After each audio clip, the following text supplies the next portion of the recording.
지난 시간에는, 지난 시간에는 공유관에 대해서 함께 나눴어요. 부부가 어느 정도까지 공유해야 하는가.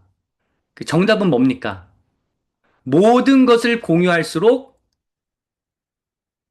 행복하다. 예. 그럴수록 서로 일치감, 연결성을 느껴서 더 행복해질 수 있다. 최대한 많이 공유하도록 한번 힘써보자. 라고 하는, 어, 그러한, 내용으로 함께, 나누었습니다. 이 공유관에서 또 중요한 부분이 뭐냐면, 자녀의 학습에 대해서 부부가 함께 대화를 나누는 시간이 너무나 중요해요. 그러니까 이 아이의 학업에 대해서, 즉, 학교 기관, 어떠한 학원 같은 교육 기관, 이러한 자녀 교육을 담당하고 있는 그 기관과 그 선생님에 관해서 남편과 아내가, 그러니까 배우자가 서로 함께 많은 대화를 나눌 수 있어야 합니다. 누구 한 사람한테 떠넘기면 안 되고 함께 결정해야 되는 거예요. 예. 그러니까 부부가 함께. 그리고 뒤에도 나오겠지만 부부만 결정해서 되는 게 아니라 자녀도 함께 그 결정, 그 공유의 일원이 되어야 하는 겁니다. 그래서 혹시 이런 얘기 들어보셨는지 모르겠는데 자녀가 좋은 대학에 가려면 어, 성공하려면 무엇이 필요한가라고 했을 때 조부모의 재력, 그렇죠? 그거 필요하고 또 엄마의 정보력. 근데 여기서 되게 인상적이었던 게 뭐냐면 아빠의 무관심이 나와요. 아빠가 무관심해야 자녀가 성공한다는 거예요. 여러분 이거 왜 그럴까요? 이게 진짜로 무관심으로 일관해야 된다가 아니라 왜 무관심이라고 하냐면 아빠가 이렇게 신경을 쓰면 도움이 안 되기 때문에 지금 무관심이라고 결론을 내린 거예요. 예. 예를 들어, 모든 아빠가 그러지는 않습니다. 그런데 왜 그것도 못하냐, 뭐 하고, 뭐 때때로 윽박 지르기도 하고, 어?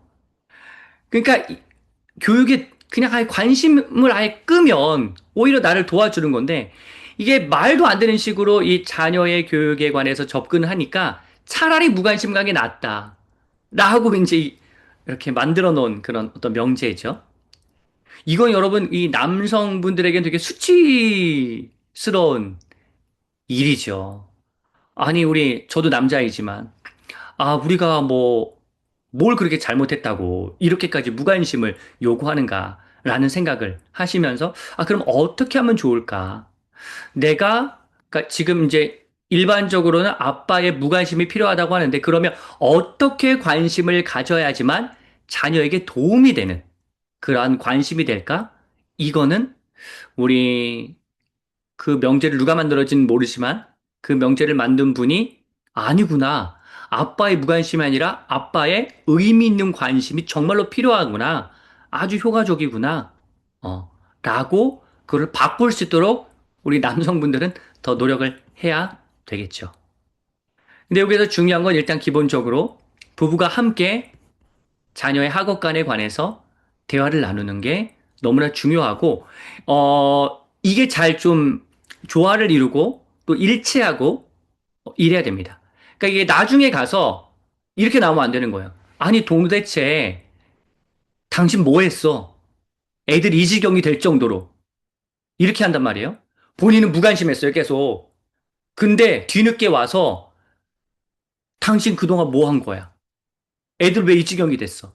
이러면 교육을 전담했던 아빠 혹은 엄마는 굉장히 서운합니다. 아니, 자기는 관심 1도 안 가졌으면서 지금까지 이렇게 되도록 조금 잘못된 부분 보이니까 그거 가지고 이제 트집을 잡으면서 나에게 뭐라고 그러면 이제 화가 막 이렇게 나죠. 당신이 뭘 한다고 그래? 지금까지 뭘 했어, 당신이? 뭐 이러면서 이제 싸움이 일어나는 거예요. 음.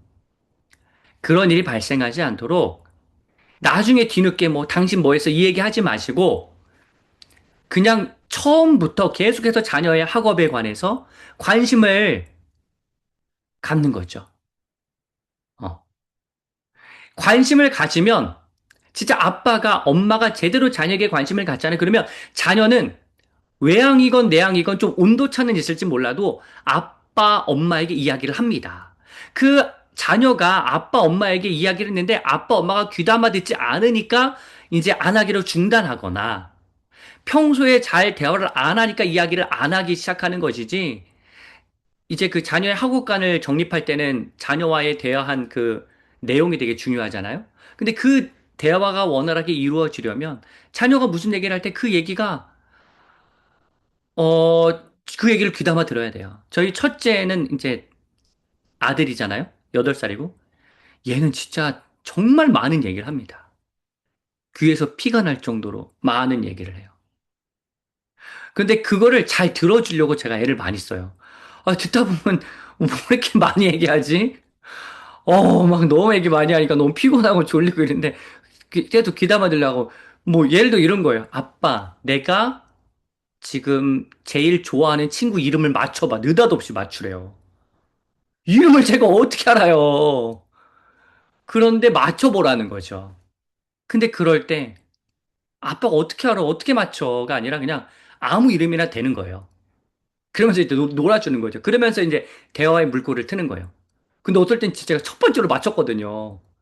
그러니까 막 아이도 놀라고 그러면서 왜 자기 그 뭐 친구가 뭐가 좋은지 막 이거 계속 얘기하는 거죠. 그리고 1학년 4반이거든요. 근데 1학년 1반에 자기가 좋아하는 친구가 있다. 뭐 이러면서 얘기하고.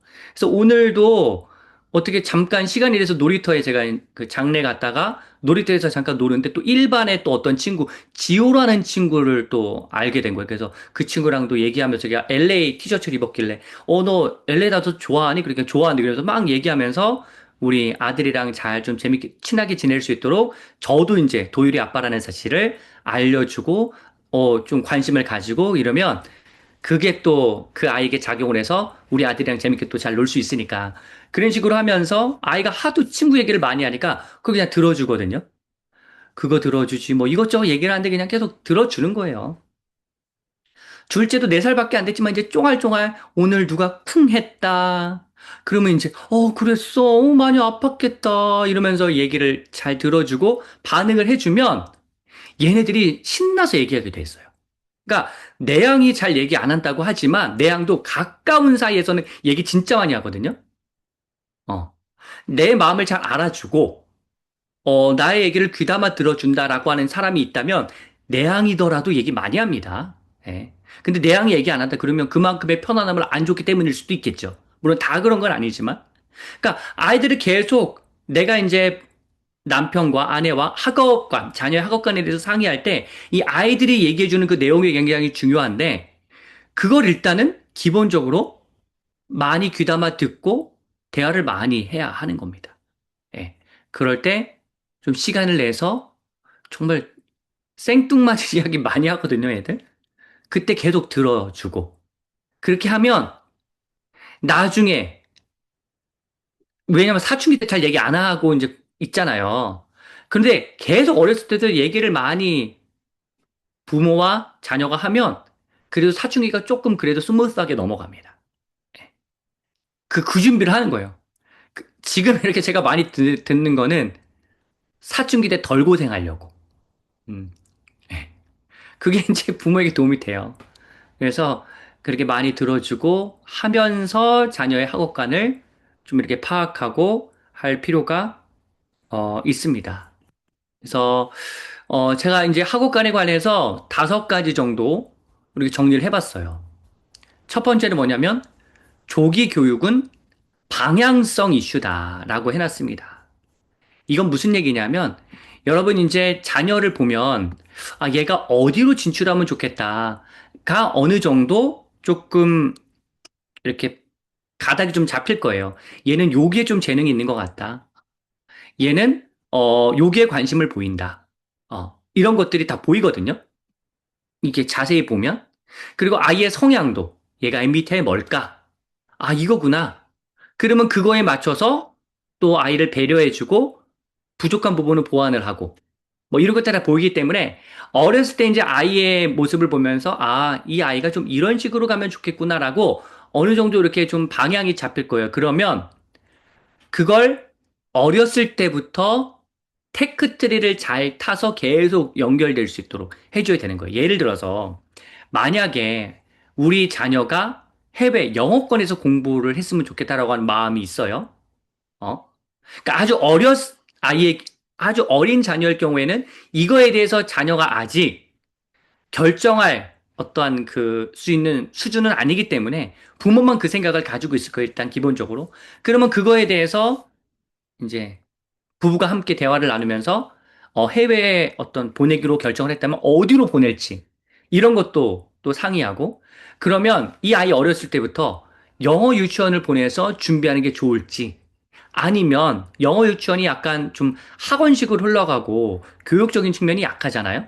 그러면 아이 뭐 영어는 좀 나중에 해도 되니까 뭐 유치원 때 그냥 좀 정서적인 교육을 잘하고 스스로 학습할 수 있을 만한 훈련을 시키는 유치원에 보낸 다음에 영어는 어떤 학원이나 다른 걸로 대체를 해서 조금씩 조금씩 노출을 시키고 그 다음에 이제 뭐 초등학교에 간다든지. 그러니까 이런 식의 어떤 설계를 어렸을 때부터 이렇게 준비를 시켜서 어, 할 필요가 있습니다. 그러니까 나중에 가서 하는 게 아니라 어렸을 때부터 물론 이제 이 기본 전제는 뭐냐면 내가 아무리 계획한다 하더라도 변수가 작용을 해요. 그렇죠? 제가 뭐 그 변수를 무시하는 게 아닙니다. 당연히 있죠. 하지만 여러 변수가 있더라도 기본적으로 자녀가 어느 방향으로 진출하면 좋을지에 대한 기본적인 나중에 변하더라도 기본적인 어떤 관점이 있어야 하고 자녀에 대해서 좀 면밀하게 파악을 하고 있어야 돼요. 그리고 그것들 어렸을 때부터 준비할 수 있도록 이렇게 해줘야죠. 물론 여기에는 뭐가 필요하냐면 두 번째, 자녀와의 대화를 통한 결정이 필요합니다. 무슨 얘기냐면 부모는 이렇게 결정을 했어요. 근데 자녀가 아직 그게 아니야. 자녀가 아니에요. 아직 준비가 안 됐어요. 그 못하는 거죠. 네. 근데 이제 부모가 이 생각이 명확히 확고해. 아니다. 너 이거 지금 안 하면 안 된다. 막 밀어붙여요. 그러다가 이제 탈이 나는 겁니다. 그러니까 이 자녀 아주 어렸을 때는 뭐 아직 결정할 힘이 없으니까 그렇다 하더라도 어느 정도 수준이 되면 초등 1학년 정도가 되면 스스로 그래도 나름 결정할 수가 있거든요. 그러면 그거에 맞춰서 자녀의 이야기를 충분히 듣고서 함께 결정하는. 왜냐면 부모의 속도가 너무 빨라서 자녀가 못 따라갈 수가 있어요. 그렇기 때문에 어떠냐 이렇게 한번 이야기를 들어보고 자녀의 그 수준도 고려를 하고 자녀의 생각도 고려해서 합의해서 이렇게 가는. 물론 이거 일반적이고 때때로 부모가 딱 강권적으로 딱 끌어와서 이렇게 앉히고 그랬을 때 자녀가 변화되는 경우도 있어요. 예외적으로. 하지만 이건 기본적인 거예요. 기본적으로는 자녀와 부모가 함께 대화를 나눠서. 그러니까 자녀가 부모와 대화를 나누려면 기본적으로 뭐가 선행되어야 돼요? 부부가 먼저 그 측면에 대해서 대화를 해야 되겠죠. 자녀의 미래에 대해서. 그래서 부모가 먼저 대화를 해서 어느 정도의 일치를 본 다음에 그 다음에 자녀와 대화를 해서 함께 이렇게 만들어가는 어떤 미래가 돼야 됩니다. 그렇게 이제 설계를 해야 돼요. 제가 뭐 초등학교 때부터 자녀가 스스로 결정할 수 있는 능력이 있다라고 했지만 사실 어렸을 때도 자녀 한번 반응을 보면요. 얘가 좋아하는지 싫어하는지가 느껴져요. 제가 이거 한번 얘기했는지 모르겠는데 제 되게 그 부끄러운 이야기. 제가 이제 첫째 우리 도율이 4살 때였어요. 제가 이제 계획을 세운 거죠. 문화센터를 보내서 아이를 교육하면 좋겠다라고 생각을 한 거예요, 제가. 그래서 어떻게 했느냐? 저는 굉장히 삶이 빡세거든요. 제가 이제 대학 다닐 때도 41학점 듣고 막 이랬던 사람이고, 석사도 막 그냥 20학점 듣고, 진짜 하여간 그냥 인생이 빡센 스타일이고, 그다음 뭔가 이렇게 배우기를 좋아하고, 이러기 때문에 저는 당연히 우리 첫째 도율이도 배우는 걸 좋아할 줄 알고, 제가 자녀 4살 때 제가 짓거리라는 표현을 좀 쓸게요. 제가 왜냐하면 너무 반성을 하고 있어서 무슨 짓거리를 했냐면, 제가 우리 도율이 4살 때, 월요일에는 미술 관련 문화센터 활동을 계획했고, 화요일에는 트니트니, 수요일에는 음악 관련 활동. 목요일에는 독서, 금요일에는 어떤 뭐 체험으로. 이런 식으로 해서 제가 다 계획을 했어요. 월화수목금. 예. 그러고 나서 저는 이제 딱 시작을 했죠. 근데 이 4살짜리가 그냥 천방지축 그냥 뭐 그런 거예요. 그래서 제가 왜 이렇게 안, 제 생각으로 저랑 똑같을 줄 알고 그렇게 이제 열심히 계획을 해가지고 했는데 얘가 이제 못 따라오니까 제가 물어봤어요. 도율아, 너 이거 싫어? 그랬더니 싫대요. 그래서 아, 그래? 아빠가 미안해? 다 취소. 트니튼 하나 빼고 다 취소. 예. 제가 이렇게 나쁜 아빠입니다. 진짜 제 생각이 너무 앞서서 그렇게 막 계획을 한 거예요. 근데 아이가 못 따라오고. 당연히 벅차죠. 4살이 지금 무슨, 제가 그런 사람입니다. 예. 그 제가 진짜 크게 반성을 했어요. 아, 어, 이러면 안 되지. 안 되는구나. 어, 아이의 속도에 맞춰야 되겠구나. 라는 생각을 했어요. 그래서 그때 그렇게 해서 교훈을 얻고 나서 이제 한 5살 때 축구를 보냈거든요. 왜냐면 축구는 되게 괜찮았어요. 거기 친구들, 같은 유치원에 다니는 친구들도 많이 다니고, 차량도 이렇게 잘 연결이 됐고, 코치도 제가 만나봤는데 괜찮아요. 게다가 그 코치가 크리스천이야. 근데 괜찮은 크리스천이에요. 예. 그리고 애들도 잘 지도하고, 그래서 너무 좋았는데, 한번 딱 가보더니, 안 가겠다는 거예요. 축구는 아빠한테 배우면 되지, 뭐. 안 가게, 저는 분명히 좋은 기회인데, 왜냐하면 거기에 가면 축구 스킬도 좋아질 뿐만 아니라 애들과 이제 관계를 맺잖아요. 그래서 제가 좋은 것 같은데 얘가 안 가겠다는 거예요. 당연히 안 보냈죠. 너 막 설득을 해가지고 보낼 이유가 없고, 그냥 안 보냈어요. 다만, 6살 때 수영을 보냈더니, 이건 또 잘 따라가는 거예요. 그래서 하겠다는 거예요. 그래? 그럼 그건 계속 하자. 그리고 아이가 좋았던 게 뭐냐면, 유리드믹스. 그 피아노 학원 중에서 유리드믹스라고 있습니다. 유리드믹스는 제가 추천하는데, 어렸을 때 이제 피아노를 좀 재미있게 보내는. 그래서 지금 저희 첫째가 피아노 학원 다니는데, 아이들보다 굉장히 빠르게 속도가 나가고 있어요. 왜냐하면 그 유리드믹스를 좀 잘 배워놔가지고 기초를 다져놔서 재미있게 피아노를 잘 배워놔서 이제 빨리빨리 이렇게 진행이 되는데요. 그 2개는 하겠다는 거예요. 그건 너무 좋아했어요. 어. 심지어 어느 정도였냐면, 유리드 믹스는 저희가 휴가를 갔다가, 그 월요일 수업이었는데, 휴가를 갔다가, 그러니까 주일날 저녁, 오후에 출발해서 월요일까지 어디 1박 2일로 놀러 갔다가, 뭐 키즈 풀빌라 갔다가, 이제 집으로 가야 되는데, 그 6시 수업이었거든요. 저도 피곤하고, 아내도 피곤하고, 둘째도 있고 이러니까 이제 집으로 가려고 하는데, 이 첫째가 우기는 거예요. 자기 유리드 믹스를 가야 된다는 거예요. 엄마가 설득하다가 안 돼서, 제가, 그래, 도열아, 가자. 자기 단 10분이라도 가서 수업을 하겠다는 거예요. 지금 생각해도 한숨이 나오네요. 너무 힘들었거든요. 그럼 뭐 어떡해요, 하겠다는데. 그래서 갔어요. 가서 10분을 만나고 왔어요. 그러니까 그런 게 있으니까 아이가, 정말로 내가 원하는 게 있으면 그래도 아빠 엄마가 최대한 들어주려고 하는구나. 이걸 아이가 알아요. 그리고 본인이 좋아하는 거니까 그거는 최대한 시켰죠. 근데 만약에 조금 아직은 좀 나는 이르다고 생각한다. 그러면 그건 안 시켰어요. 그렇게 했더니 지금 이제 초등학교 1학년 됐을 때 방과후 수업을 본인이 다 선택을 합니다.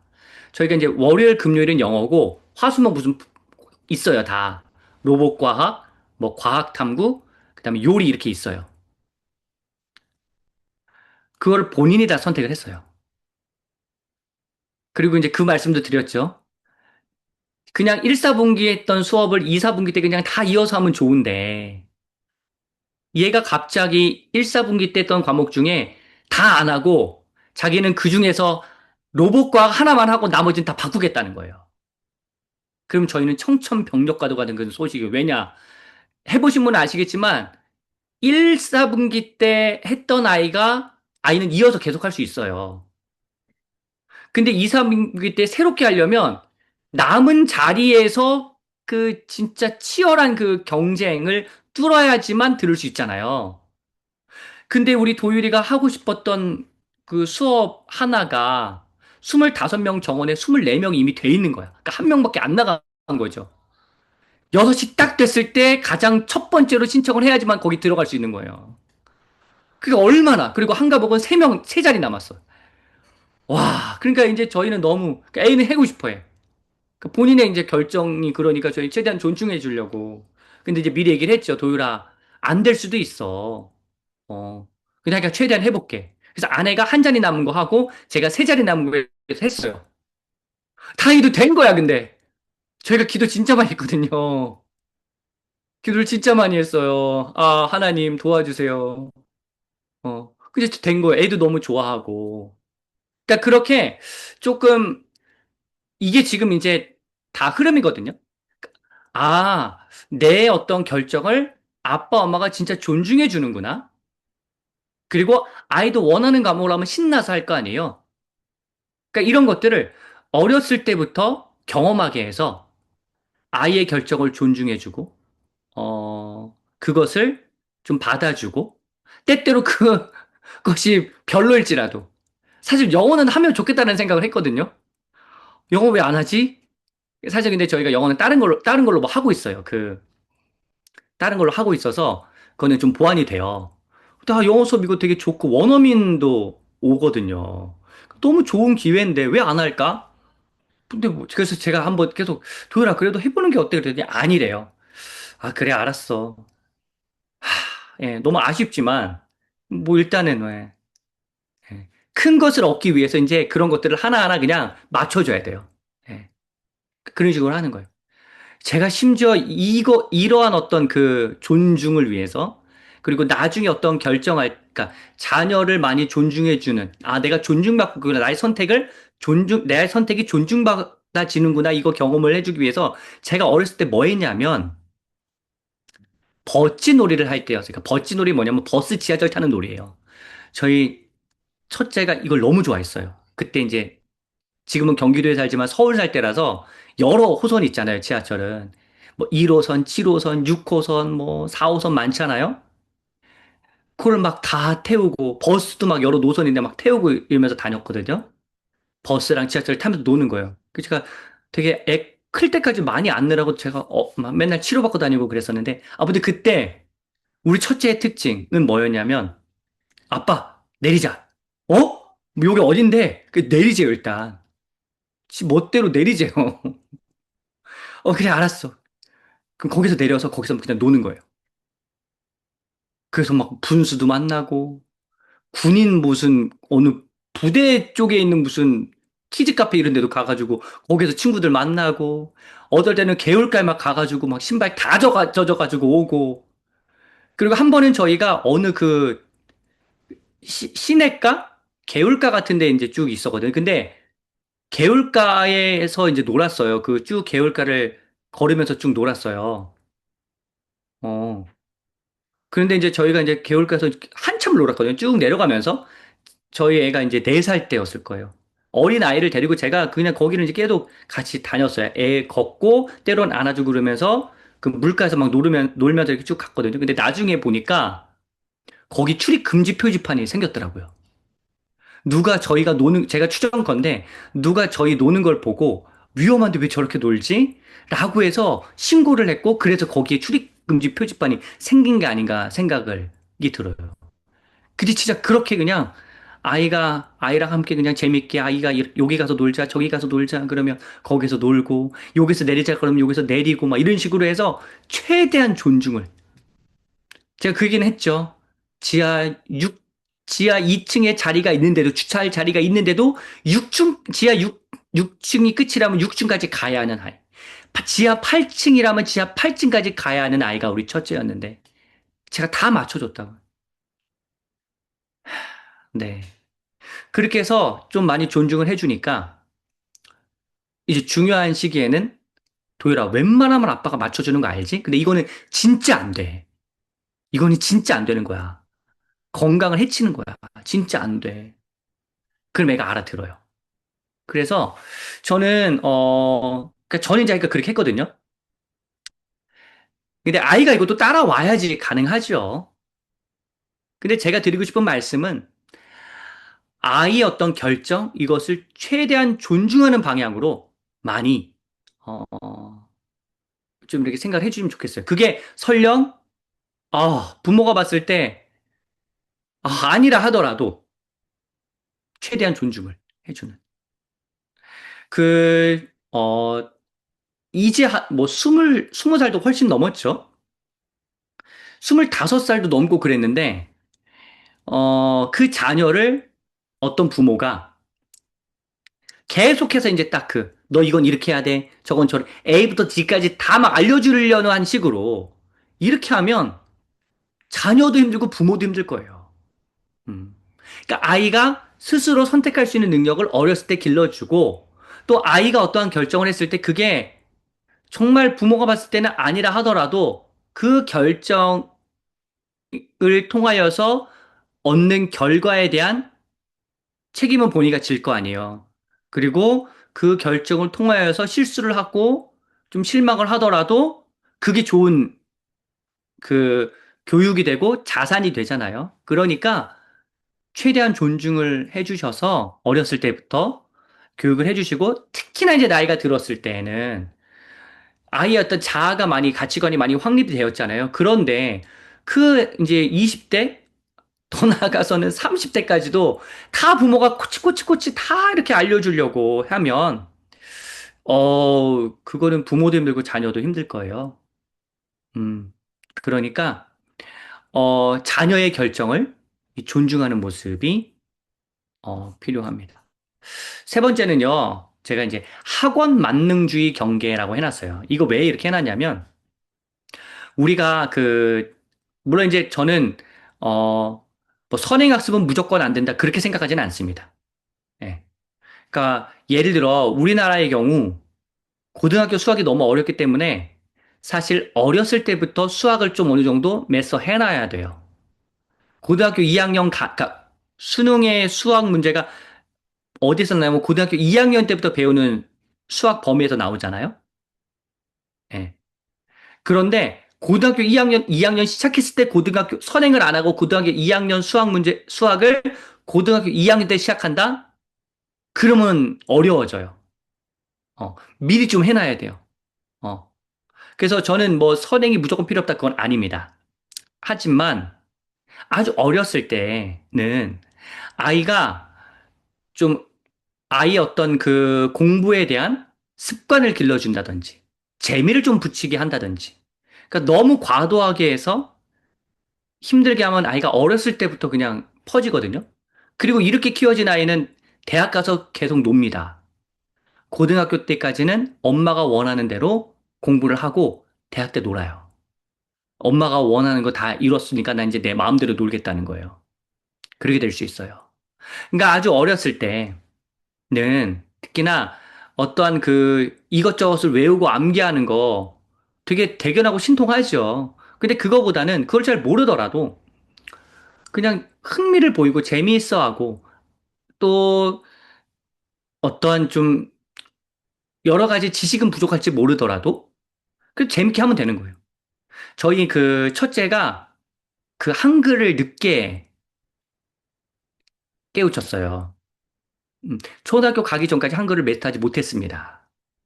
예. 그냥 글자에 대해서 되게 호기심을 가지고 재미있어는 해요. 그런데 그걸 완전히 마스터하지는 못했어요. 근데 이거를 저는 괜찮다고 생각을 합니다. 초등학교 1학년 때 물론 그런 건 있어요. 그러니까 괜히 너무 이렇게 너무 뒤처지면 주눅이 들 수 있기 때문에 받아쓰기를 이제 하게 되면 조금 그래도 어느 정도는 점수가 나오도록 뭐 이렇게 할 필요는 있다고 하더라도 아이가 지금 현재 상태가 뭐 한글로 봤을 때 이 정도인데 막 어떻게 해서든지 막 하려고 막 억지로 끌고 오기보다는 그냥 재미를 붙이면서 천천히 좀 늦더라도 하지만 애가 너무 주눅들지 않게 그렇게만 해주면 저는 된다고 생각을 하거든요. 그래서 저희 아들이 글씨에는 관심이 많아서 끝말잇기도 많이 하고 또 칠판이 집에 있으니까 거기 글씨를 진짜 많이 써요. 근데 보면 맞춤법이 많이 틀려 있어요. 예. 그런데 그걸 저희는 뭐 그렇게까지 많이 지적하지는 않습니다. 서서히 알아갈 거고, 중요한 건 아이가 글씨에 관심을 가지고 있다는 거예요. 그렇기 때문에 저는 그걸로 충분하다고 생각을 해서 서서히 이끌어주면 된다고 보는 거예요. 그러니까 이 초등학교 때부터 저는 막 학원에 가서 여러 가지 암기하고 외우고 뭐 이렇게 시도를 하는 그렇게 학습을 하는 거 물론 그렇게 해도 따라오는 아이가 있을 수 있어요. 하지만 그렇게 하기보다는 저는 아이가 좀 흥미를 갖는 거 중심으로 하고 저는 예술 체육 쪽을 더 많이 해서 그 예술 체육은 나중에 그 학습 능력을 향상시키는 어떤 토대가 됩니다. 그러니까 왜 체육이랑 그 뭐 미술 음악을 시켜야 되냐면 그 수업을 통하여서 그 배움을 통하여서 아이가 나중에 학습의 여러 가지 요소들을 갖추게 되거든요. 끈기라든지 뭐 이런 것들, 예술성이라든지 창의력이라든지 이런 것들이 예체능 교육에서 다 나오잖아요. 그렇기 때문에 저는 어 학원을 맹신하는 거, 학원 난능주의, 학원이 다 알아서 해줄 거야. 그래서 너무 스쿨링 시스템 지식 중심으로 가기보다는 아예 좀 토대를 만들어주는 어렸을 때는 그렇게 하고 그러고 나서 나중에 지적인 측면에 대한 교육을 해도 늦지 않는다라고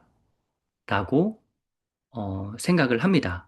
그리고 저는 책으로 이렇게 보는 것도 의미가 있지만 예를 들어 박물관을 직접 찾아가 본다든지 또 저희는 어떤 꿈이 있냐면 제가 이제 안식월을 받으면 두 달 안식월을 받게 되거든요. 10년이라면. 곧 다가올 텐데 좀 그거를 좀 지원해서 첫째랑 둘째 어느 정도 되면 성지순례도 좀 다녀오고 또 해외 가서 그림도 보고 오고 현장에 가서 많이 학습을 하려고 해요. 예. 그러면 아이도 흥미있어하고 좋아하잖아요. 물론 책으로 배우는 것도 있지만 현장에 가서 배우는 게 좋잖아요. 그래서 어떤 집은요, 역사 탐방을 해서 부모가 역사 유적지를 다 이렇게 해서 공부해서 어디를 실제로 가서 거기 가서 이제 현장 학습을 하는 거예요. 부모가 그걸 하는 거예요. 그런 것도 해도 좋고 또 저는 이제 문학을 좋아하니까 문학가들의 어떤 나중에 크면 문학가들의 어떤 그 문학관 이런 게 있어요. 문학가들이 활동했던 곳에 생가도 있고 그런 게 있어요. 그러면 거기에 가서 실제로 학습하기도 하고 뭐 이런 식의 어떠한 도움을 주는 현장 학습은 필요하다고 생각을 하는데요. 아무튼 중요한 건 뭐냐면 아이가 흥미를 보여야 한다는 것, 그리고 너무 지나치게 학원에다 해줄 거라고 여기기보다는 부모의 또 관심과 부모가 좀 노력해야 되는 측면도 있다는 거. 그리고 학원에 갔다가 학원에서 뭔가를 배우더라도 그거에 대해서 뭘 배웠는지에 대해서 또 부모도 한번 관심을 갖고 얘기를 해보고, 그 다음에 그 선생님이 학원 선생님 혹은 학교 선생님이 잘 가르치시는지도 한번 확인을 해보고, 이렇게 좀 많은 대화를 통하여서 함께 조금 그 학업에 대해서도 관심을 갖고 대화를 나눌 필요가 있다고 생각을 하고, 무엇보다도, 저는 다 자녀의 수준이 딱 있을 거예요, 여러분. 근데 그것을 너무 지나치게 과도하게 높이 잡으면 서로 힘들어집니다. 그러니까 그거 있잖아요. 아이는 지금 딱 이 정도예요. 근데 부모가 욕심이 있는 거예요. 이 정도 됐으면 좋은 거죠. 좋겠다 싶은 거예요. 그래서 이렇게 막 끌어가려고 하는 거죠. 그러면 자녀도 힘들고 부모도 힘들어요. 그러니까 싸움이 일어나는 거예요. 자녀의 수준을 아시잖아요, 어느 정도는. 아, 얘는 이 정도 될 수 있겠다. 좀 더 노력해도 이렇게 되겠다. 공부 쪽에 진짜로 재능 있는 아이가 는 반면에 공부보다는 다른 쪽에 재능 있는 아이가 있잖아요. 근데 그럴 경우에 후자일 경우에는 막 억지로 계속 공부로 막 밀어붙이면 뭐 그렇게 해가지고 압박을 가해서 잘 뭐 어디 들어갔어요. 그 다음이 문제일 수 있어요. 네.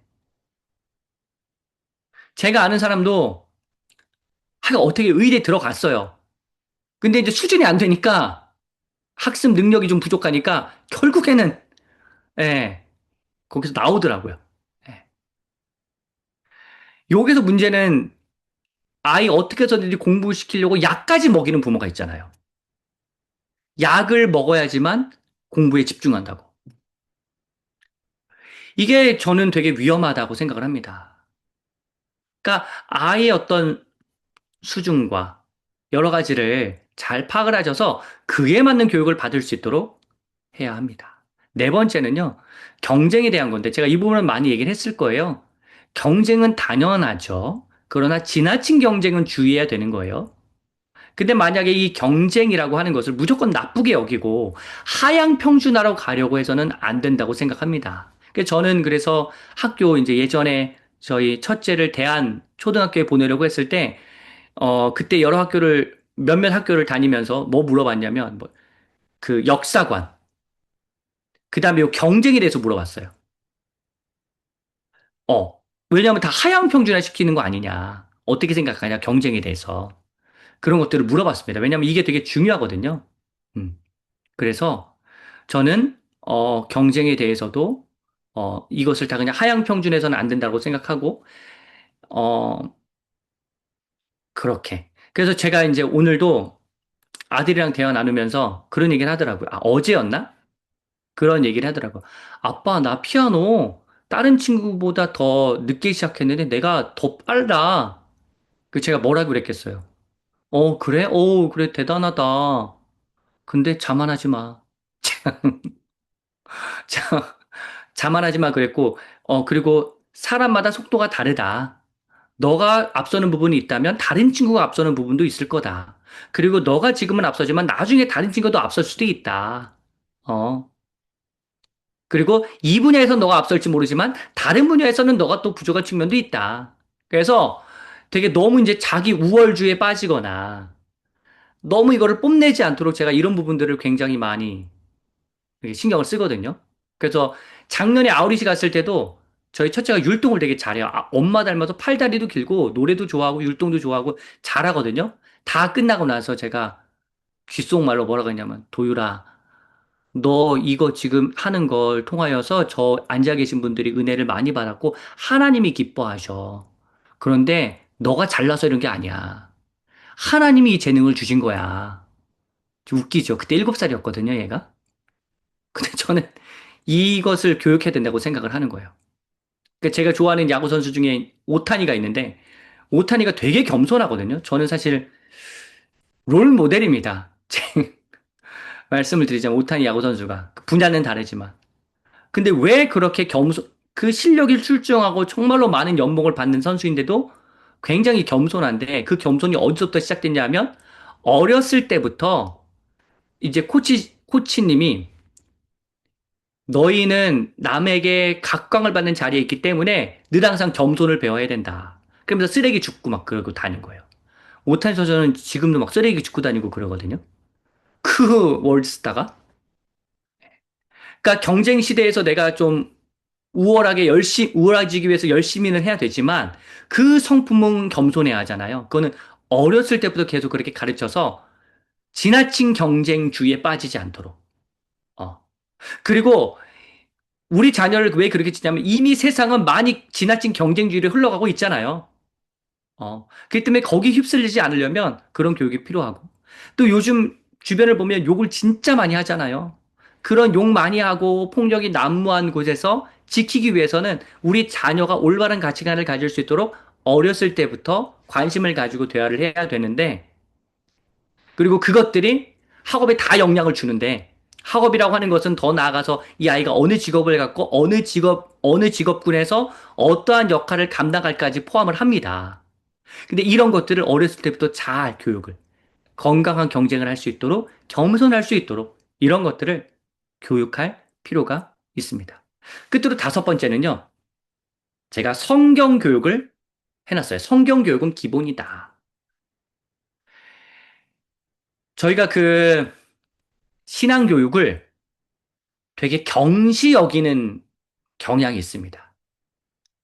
어렸을 때는 많이 하죠. 어렸을 때는. 예. 어렸을 때 다 교회에서 재밌게 해주고 이러니까 다 보내요. 그런데 중학생 정도 되면 공부가 우선이 됩니다.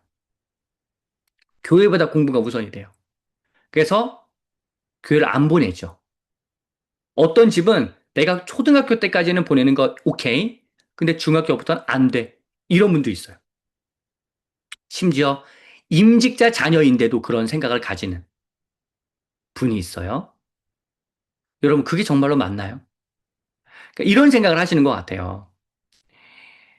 일단은 중학교와 중학생, 고등학생 때는 공부에 집중할 시기이기 때문에 이때 일단은 대학을 잘 가고 나서 그 다음에 신혼생활 해도 늦지 않는다.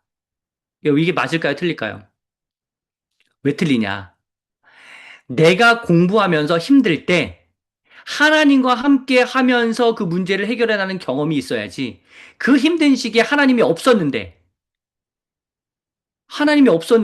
이 아이가 그러면 힘들 때 하나님을 찾겠습니까? 아, 하나님 없어도 다 되는구만. 이런 생각을 하죠. 하나님, 내 힘들 땐 도대체 어디 계셨나요? 하나님이 없었는데요? 매우 잘못된 생각이죠. 어렸을 때부터 신앙교육을 아주 중요하게 여기면서 저는 그래서 4살 때부터는 큐티를 해야 한다고 생각합니다. 제가 슈드를 썼네요. 네. 저는 4살 때부터 자녀가, 물론 그 전부터 해야죠. 근데 스스로 큐티하는 거는 4살 때부터 가능하거든요. 뭐 더 일찍 할 수도 있어요. 네.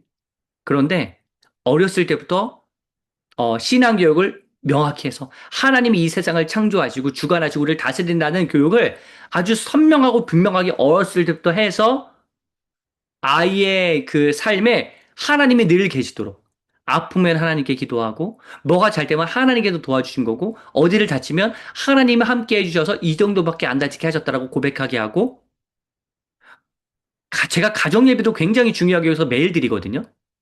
가정 예배 저는 매일 드려야 한다고 생각을 하는데 그렇게 중요하게 여기는 이유도 뭐냐면 가정 예배는 매일 드리는 게 기본이구나. 그러니까 하나님이 늘 우리와 함께 하신다라고 하는 이게 그냥 아이들 어렸을 때 깊숙이 뿌리 내려야 하는 거예요. 이런 생각을 가지고 계시는 분들이 있어요. 나중에 자녀가, 어, 뭐, 종교를 선택하게 하겠다? 저는 매우 어리석은. 만약에 그런 부모가 있다면, 그거는 유일신 하나님을 믿지 않는 거잖아요, 지금. 이 세상에 다른 종교가, 다른 신이 어디 있어요? 그렇죠. 그러니까, 어렸을 때부터 부모를, 부모에게 순종하는 것을 가르치듯이 하나님 경외하는, 하나님 두려워하는 것을 가르쳐야 해요. 그러니까 하나님이 이 세상을 다스리신다는 인식을 계속 심어줘야 돼요. 그러니까 겁을 주라는 얘기가 아니라 하나님 위대하시다, 우리를 사랑하신다 이걸 어렸을 때부터 계속 얘기를 해줘야 돼요.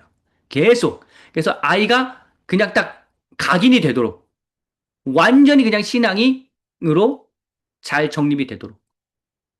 그래도 문제가 일어나는데 어렸을 때 그렇게 해도 어렸을 때 그걸 잘 갖춰야 되고요. 저는 이 어렸을 때 교육에서 또 중요한 건 뭐냐면 하나님 믿으면 무조건 잘 된다. 이렇게 해버리면 나중에 반드시 뭐가 나중에, 이 어긋나게 되어 있습니다. 그러니까 우리가 하나님을 믿더라도 여러 가지 어떤 다른 사람들의 방해로 인하여서 때때로 넘어지고 쓰러질 수 있지만 하나님께서 도와주시고 우리를 다시 일으켜 주시는 분이다. 그리고 우리가 실수와 잘못과 여러 가지 그 고통 중에도 함께 하시면서 결국에는 선한 길로 이끌어 가실 분이다. 라는 식으로 교육을 해야 되는 거죠.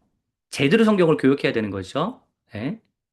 근데 아무튼 이 하나님 말씀 교육, 어렸을 때 신앙을 바르게 세워가는 이거는 너무나 중요합니다. 그러니까 제가 학업간에 마지막으로 이 성경 교육을 넣었거든요. 그러니까 여러 가지 학업적으로 여러 가지 생각을 가지고 계신 분 있을 거예요. 그리고 여러 방식으로 다 교육을 하실 겁니다. 근데 중요한 거는 성경 교육이 기본적으로 잘 이루어지고 있는지 이게 너무나 중요해요. 이게 되려면 부모가 먼저 말씀을 읽어야 되겠죠. 부모가 그냥 말씀이 없어도 오늘 하루 살면서 괜찮다라고 생각을 하고 있는데 자녀가 그게 되겠어요? 그러면 나부터가 말씀을 읽고 나부터가 말씀대로 살아가고 말씀을 중요하게 여기는 그러한 삶이 돼야죠. 감사하게도 저는 이제 아침에 제가 먼저 일어나서 활동을 하고 그 다음에 이제 첫째가 먼저 일어나요. 엄마 일어나기 전에 첫째가 먼저 일어납니다. 제가 이제 새벽에 일어나서 말씀 읽고 또 글 쓰고 묵상하고 이렇게 쓰면 첫째가 일어나서 가장 처음 보는 게 뭐겠어요? 아빠 책 읽고 있고 뭐 성경 읽고 있고 글 쓰고 이걸 제일 먼저 보잖아요. 제가 그걸 하니까 첫째도 가장 일어나자마자 가장 먼저 하는 게 지금 예수님이 좋아요 큐티책입니다. 음, 보니까 그렇게 하는 거죠. 근데 그게 저는 되게 중요하고 우선순위를 어렸을 때부터 가지도록. 왜냐하면 나중에 이제 말 안 듣는 사춘기 되면 이게 말해도 잘 안 듣잖아요. 그러니까 그걸 어렸을 때부터 그냥 당연하게 여기도록 그냥 해야 하는 거예요.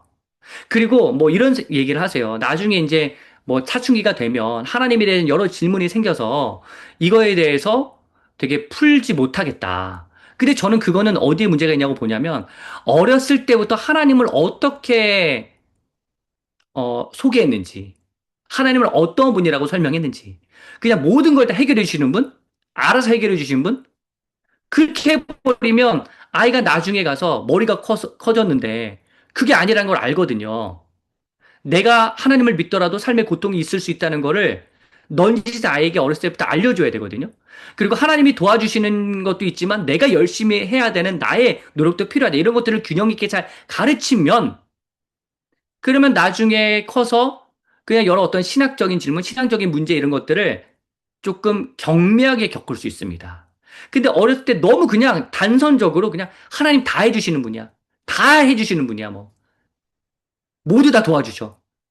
절대로 어려움은 없어, 막. 그런 식으로 해버리면 나중에 사춘기 됐을 때, 아닌데? 나 힘든데? 아빠는 근데 왜 그래? 엄마는 왜 그래? 이러면서 이제 의문이 드는 거예요. 그럼 그거에 대해서는 어렸을 때부터 제대로 신앙교육을 해줘. 제가 이 부분은 그 자녀 교육을 할 때, 신앙교육을 할 때, 어떠한 다섯 가지 부분을 좀 더 유념해서 교육해야 하는지 이거는 제가 나중에 한번 만들어서 제공을 할게요. 근데 일단 기본적으로 성경을 잘 교육하려는 그런 마음이 어, 있어야 합니다. 그래서 어렸을 때부터 성경 이야기를 많이 들려주고 그리고 성경 이야기는 되게 재밌어서 창의력을 계속 창의력 형성에 도움이 되거든요. 그래서 스토리를 되게 자세하게. 그래서 저는 우리 특별히 이제 뭐 유치부, 유년부 이런 아이들은 스토리텔링을 잘 해줘야 되거든요. 근데 말씀을 읽어보면 디테일하게 잘 읽어보면 그러니까 그러면 디테일하게 좀 표현할 수 있는 부분들이 있어요.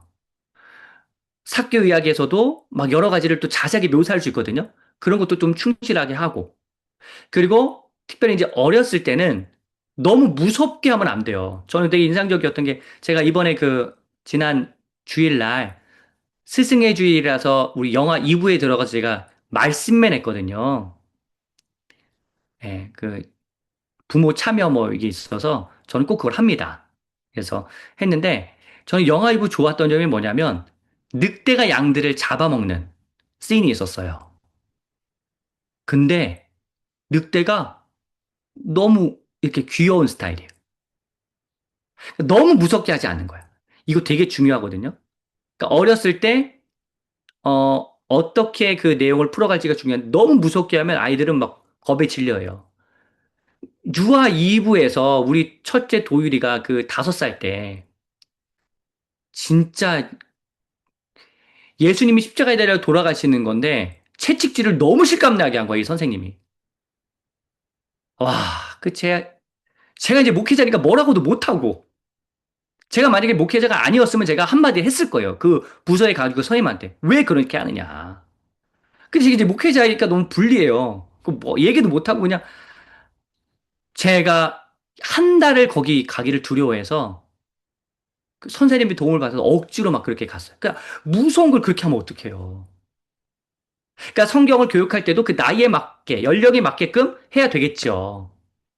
그리고 중고등학생 때는 가치관 중심으로 해서 하고, 근데 초등학교 때는 스토리텔링 중심으로 하고, 그 다음에 어렸을 때, 예꿈 아이들에게는 좀 재미있게, 너무 이제 예꿈 설교를 막 너무 자세하게 하는 거야. 혹은 막 가치관으로 하는 거야.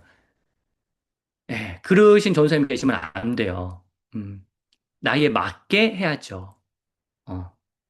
그런 식으로 성경을 교육한다면 아이도 흥미를 가지고 계속 성경 말씀을 볼 것이고, 그게 어떤 그 학습 능력의 기초, 그 토대가 되어서, 말씀을 공부하면서 문해력도 생길 거고, 상상력도 생길 거고, 하나님이 이 세상의 주인이라는 명확한 인식도 있을 거고, 그러면 공부의 목적도 발견하게 될 거고.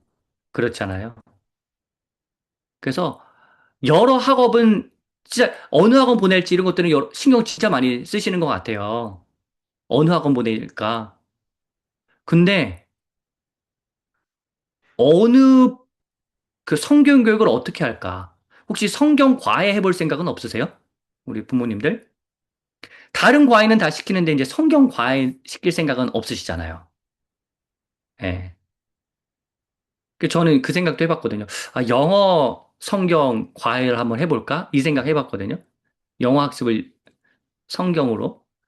근데 아무튼, 어, 기독교 교육, 그러니까 교회에서 하는 교육을 되게 좀 경시 여기는 풍조가 있지 않나 싶습니다.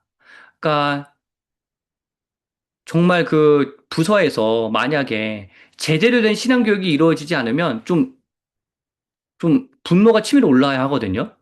왜 우리 자녀의 신앙교육을 그 정도밖에 못 해주지? 이건 좀 이렇게 해주시면 좋겠습니다. 의견도 제시하고. 근데 이제 성경교육을 중시 여기지 않으면, 뭐 굳이 뭐, 에이, 뭐, 별로 중요하지도 않는 성경교육인데 라고 생각을 해버린단 말이에요. 그리고 아무 얘기를 안 해요. 그래서는 안 되고, 정말로 다른 여러 과목보다 더 중요한 건 성경 과목이다. 라고 생각을 하시고, 어떻게 아이에게 말씀이 들어가게 할지 이것을 잘 유념하셔야 합니다. 저는 좀 강조하고 싶은 게 성경교육에서, 그러니까 이 암송 되게 중요하잖아요. 근데 암송이 중요한데, 암송도 중요하지만 성경을 잘 해석해서 풀어주는 게 너무나 중요합니다. 그러니까 그냥 말씀만 읽으면 뭐 도움이 되겠지? 말씀만 계속 들려주니까 그 기록된 말씀 그대로만 들려주는 거예요. 그거보다는 이게 어떤 의미가 있는지 또 이게 재밌게 풀어내는 게 되게 중요하거든요. 우리 그 둘째 4살밖에 안 됐는데 제가 저희 집에 그 가나의 혼인잔치 제가 옛날에 해외에서 사왔던 그림이 있어요. 그걸 보더니 아빠 이거 뭐야? 그래서 이거 가나의 혼인잔치 예수님 이야기야 그랬더니 들려줘 그래요. 그래서 제가 가나의 혼인잔치 이야기를 제가 이 둘째 맞게끔 해준 거예요. 그래서 거기 보면 이 항아리가 6항아리고 나옵니다. 그러니까 이게 디테일하게 성경을 봐야 되는 이유가 뭐냐면 6항아리라는 거 모르시는 분이 많았을 거예요. 가나의 혼인잔치에 항아리가 6개라는 걸. 근데 보면 6개가 나와요. 그러면 이제 자, 항아리가 6개 있어요. 하나, 둘, 셋, 넷, 다섯, 여섯 이렇게 재밌게 하고. 자, 거기에 물을 따랐어요. 하나, 둘, 셋 이러면 이제 우리 둘째가 막 따라하는 거예요. 이렇게. 이걸 흉내내면서. 저는 이제 뭐 이쪽 성경 전문가이기 때문에 이게 가능한데, 아무튼 그렇게 이제 재밌게 해서 그 아이에게 맞게끔 말씀을 계속 공급해주면 그 이야기가 쌓이고 쌓여서 내 어떤 학습 능력을 촉진하고 또 학습의 토대를 형성하는데 아주 큰 도움을 줄 뿐만 아니라 여호와를 경외하는 것이 지식의 근본이기 때문에 이 지식적으로, 어, 뻗어나가는 데 있어서 너무나 중요한 역할을 성경 교육이 합니다. 그래서 학업 측면에서 이 성경 교육을 어떻게 하면 좋을까? 나부터 어떻게 이 말씀을 늘 묵상할까? 이런 것들을 좀 고민하시면서 어, 부부가 함께 이 학업에 대해서도 많이 대화를 나누시면 좋겠습니다. 사실 계속 변수가 발생을 해요. 그리고 교육 정책은 왜 계속 이렇게 바뀌는지. 그리고 수능도 옛날에는 이제 6월, 9월 평가원 시험에 맞게끔 그 수준에 맞게끔 수능이 나왔잖아요. 옛날에 이제 공부하셨던 분들은 아시겠지만 그 6월, 9월 그 수능 그 모의고사가 중요하잖아요. 근데 뭐 작년 같은 경우에도 제가 그런 것 같아요. 그거의 흐름과 전혀 다르게 시험 문제가 나오고 작년에 아마 영어가 엄청 어려웠던 것 같은데 그러니까 그런 식으로 막 그 출제위원들이 문제를 내면 이제 어쩔 수가 없고 뭐 그런 여러 가지 변수도 있고 계속 그리고 막 과목이 바뀌잖아요. 지금은 또 뭐 사회과학을 그러니까 이과라도 뭐 사회를 선택할 수 있고 학교에서 그 뭐 정확하게 어떤 과목을 원하지 않는다면 막 이렇게도 변하고 계속 달라지잖아요. 그렇기 때문에 사실 뭘 예측하기가 쉽지 않지만 그래도 변하는 세상 속에서 그래도 자녀와 함께, 또 부부가 함께, 어떻게 하면 좋을지를 함께 고민해보고 모색해보고 정보도 알아보고 이런 것들을 그냥 어렸을 때부터, 자녀 어렸을 때부터 차곡차곡 해나가신다면 이게 미취학 아동 때, 초등학생 때, 중학생 때, 고등학생 때, 또 대학교 가서 이게 다 고민하는 내용이 달라지거든요. 하지만, 어렸을 때부터 함께 고민하는 사람은, 가정은 나중에 자녀가 커서도 그러한 좋은, 분위기 속에서 고민을 이어갈 겁니다. 그 교육과정 중에 나선형 교육과정이라고 있어요. 그래서 원리가를 흐름대로 이렇게 점점 이게 나선형으로 점점 확장되는 거예요. 어, 수학도 어렸을 때 어떤 개념을 배우는데 그게 이제 확장되어서 같은 개념을 배우는 거죠. 좀 더 어렵게. 이와 마찬가지로 아주 자녀가 어렸을 때 그렇게 학습에 대해서 같이 대화를 나누면 그 학습의 내용은 달라질지 몰라도 어떤 대화의 방식이라든지 분위기는 그대로 흘러갈 겁니다. 그렇기 때문에 어렸을 때부터 부모가 자녀와 함께 이 학업에 대해서 대화를 나누고 부부도 서로 대화를 많이 나누고 이럴 필요가 있는 거죠. 그래서 여러분, 저는 지난번에도 한번 말씀드렸듯이 기독교 교육이 기독교 교육이라고 했을 때 여러분 기독교 교육은 뭔가요? 기독교적으로 하여간 교육하는 거는 어느 영역에서 기독교적으로 교육을 해야 되는 거예요? 보통은 그냥 교회 교육만 생각합니다. 기독교 교육은 그냥 교회 교육으로만 한정해서 생각을 많이 해요. 성경 교육도 그렇고 성경 교육을만을 얘기하는 거죠. 여러분 근데 그렇지 않습니다. 기독교 교육은 가정도 범주 안에 들어가고 학교도 범주 안에 들어가고 미디어도 범주 안에 들어가고 이 사회도 범주 안에 들어갑니다.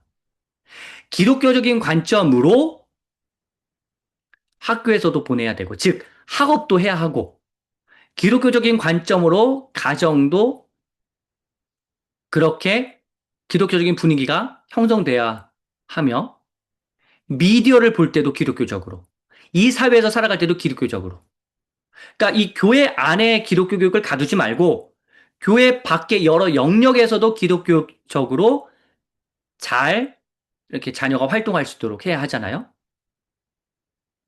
우리가 굳이 여기 지금 행복한 가정 프로젝트고 교회에서 하는데 왜 이렇게 학업에 대해서 다루지라고 생각하실 수 있겠지만 학업이 얼마나 중요해요. 공부가 얼마나 중요해요. 그렇죠. 내 아이가 정말로 좋은 대학, 원하는 대학 가는 게 얼마나 중요합니까? 그렇잖아요. 근데 되게 심하신 분은 어떤 얘기도 하시냐면 다 필요 없다. 하나님만 잘 믿으면 된다. 다 포기하고 선교사 다 나가라. 목회자 다 되라. 저는 그런 식의 이제 신학을 가진 분이 있거든요. 저는 그분은 이제 기독교 교육을 잘 모르시는 분이라고 생각합니다. 기독교 교육이 뭐 어떤 성경만 배우는 걸 얘기해요? 선교사 되고 목사 되는 것만 얘기합니까? 그렇지 않죠. 우리 하나님께서 내 자녀를 어떠한 길로 이끌고 계신지, 어떠한 재능을 주셔서 어느 분야에 진출하기를 원하시는지, 그걸 듣고 거기에서 기독교적으로 살아가면 되는 거죠. 그게 기독교 교육이지, 교회 교육만, 교회 내에서만, 어떤 목회 영역만이 기독교 교육이라고 여겨서는 안 됩니다. 그래서 우리가 여러 측면, 그러니까 아마 학업 이 부분은 정말로 많이 놓치고 있었을 거예요. 기독교 교육이. 어. 그리고 그냥 뭐 학업 다 필요 없고 공부 다 필요 없다. 1등이 뭐가 중요하냐. 최선을 다하는 게 중요하지. 최선을 다해서 1등 하면 좋잖아요. 좋은 대학 가면 좋잖아. 그래서 아이가 가지고 있는 재능이 이렇게 많은데 그걸 꼽히면 너무나 좋잖아요. 근데 그게 개발이 안 돼가지고 본인의 재능이 너무나 많은데 좋은데 그걸 발휘하지 못하고 있으면 얼마나 안타까워요. 근데 그냥 그거를 다 그냥 필요 없다. 그렇게 하는 거는 저는 좀 그렇게 하시는 분은 참 안타깝더라고요. 그래서 여러분, 그리고 이제 교회 내에서도 학업에 대해서 이야기를 하면 되게 좀 속물처럼 여기는 분위기도 또 있어요. 우리 좋은 대학 가야 된다. 뭐, 학원을 어디 보내고, 뭐, 이런 걸 얘기하면, 아니, 무슨 신앙생활 하는 사람이 그런 걸 가지고 얘기해. 기도나 열심히 하지, 뭐, 말씀이나 읽지, 뭐, 이런 식으로 접근하시는 분들이 있는데, 저는, 어, 학업적인 측면, 학원과 학교, 이런 것도 다 기독교 교육의 범주 안으로 집어넣습니다. 그렇기 때문에 그런 대화가 정말로 필요하다고 생각해요. 좋은 학원 당연히 보내야죠. 자녀에게 맞는 학원을 보내야죠. 학교도 잘 선택을 해야죠. 원하는 대학, 좋은 대학 가기 위해서 열심히 해야죠. 예. 그 열심을 계속 끌어올릴 수 있도록 여러 가지 노력을 해야죠. 단, 신앙과 성품이 무너지지 않게 지나친 경쟁주의와 지나친 학업주의로 흘러가지 않게만 하면 되는 거잖아요. 근데 학업 자체에 대해서 얘기도 하지 못하게 하고 그거는 그렇게 얘기하면 속물이다라고 얘기를 해버리면 그 영역을 왜 그것도 하나님의 영역인데 왜 그러한 것은 하나님 그 테두리 밖으로 왜 내치려고 하시는 건지를 저는 잘 모르겠습니다. 그래서 어 혹시 그 무슨 가정교육 프로그램 중에 교회에서 하는 프로그램 중에 이 학업에 대해서 심도 있게 다루는 곳이 있나요? 보통 신앙은 얘기를 해요. 성품은 얘기를 해요. 근데 아예 학교, 학원 선택하는 이런 것에 대해서는 잘 얘기를 안 해요. 저는 심지어 어느 학군지로 보내야 하는지 뭐 이런 것도 저는 다들 고민을 하게 되잖아요. 저는 필요한 고민이라고 생각을 합니다. 내 아이가 학군지로 보내서 그 경쟁 속에서 살아남을 수가 있을지. 근데 그게 어렵다면 그 학군지가 아닌 열심히 공부하지만 거기 뭐 너무 지나치게 막 그 경쟁이 과열된 것보다는 그 아래쪽으로 보내는 게 맞을 수 있잖아요.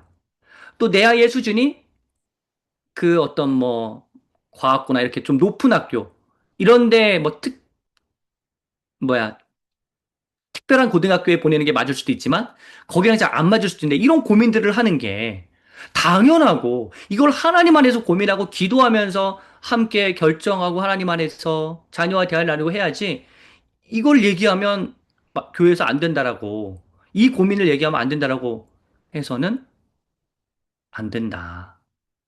편하게 학업에 대해서 고민하게 하고 한번 같이 길을 모색해보고 하나님이 어떤 길로 인도하시는지 우리가 한번 찾아보고 이런 식으로 해서 우리가 건강한 경쟁 통하여서 이 정말로 악한 세상에서 살아남고 신앙을 지키고 성품도 훌륭해서 하게 성장하여서 그렇게 두각을 드러내는 자녀를 만드는 거. 전 이거 너무나 중요하다고 생각을 합니다. 그래서요, 요 학업에 대해서도 자녀 학업에 대해서 계속 관심을 갖고 많은 대화를 좀 나누시고 또 정보도 공유하시고 또 이 관련해서 또 궁금한 점이 있다면 또 함께 좀 답을 찾아보고 음, 이런 식으로 하면 좋겠습니다. 사실 학업에 대해서도 좀 더 많은 내용을 더 다루고 싶은데 지금 시간을 너무 많이 썼네요. 그래서 여기에서 좀 일단은 마무리를 하고 또 대화를 나누면서 또 필요한 사항들이 있으면 추가적으로 또 나눌 수 있도록 하겠습니다.